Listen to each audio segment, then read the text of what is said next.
Hello, my name is Nick and this is FosterLife.tv.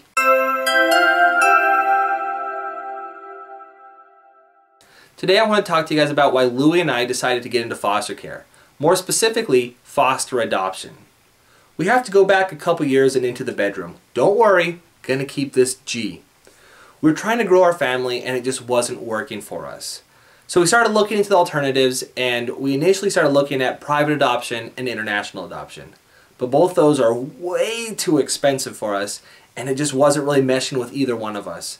I knew that you could adopt through the foster care system, but I thought you could only adopt older children. I didn't realize that you could adopt younger children. And both Louie and I are new parents and have no parenting experience, so we didn't feel comfortable with an older child just because we had never been parents before. I was at a customer's house one day, and she's a foster mom. And she was talking about how there's tons of babies out there that need homes.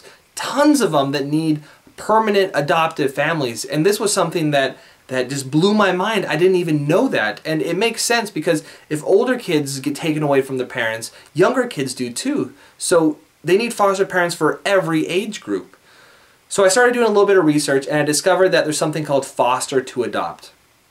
Now, the way this works isn't like a traditional adoption where you get placed with a family or you get placed with a child and then you adopt that child. The way it works is that a child comes into your home and you foster them, which means that you take them to visit mom or dad or grandma or whoever in the family. You do court dates, you do all that stuff. The intention of fostering is to place that child back with the birth family. You provide a temporary home for them while the birth family gets whatever issues they have worked out, and then the child goes back with the family.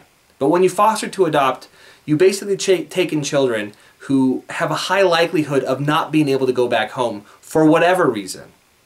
And if the child can't go back home, then you have the option of adopting this child. But the problem with this is that you can take in this child and they can be with you for 1 year plus, and then the court decides to place the child back with the birth family. And this is incredibly devastating. It's like losing a child.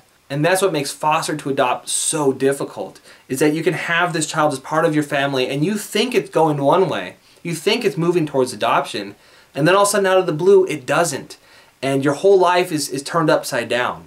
So when you go into foster adoption, you gotta keep the mindset of, we're helping out these children in a time of need, that the family has issues, whatever they are, and we're providing a safe and loving home for this for this child or these children, while the family gets whatever problems they have worked out.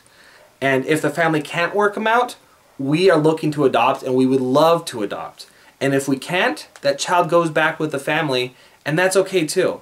We have to take comfort in the fact that we helped this family through whatever crisis it had, and now they're back together.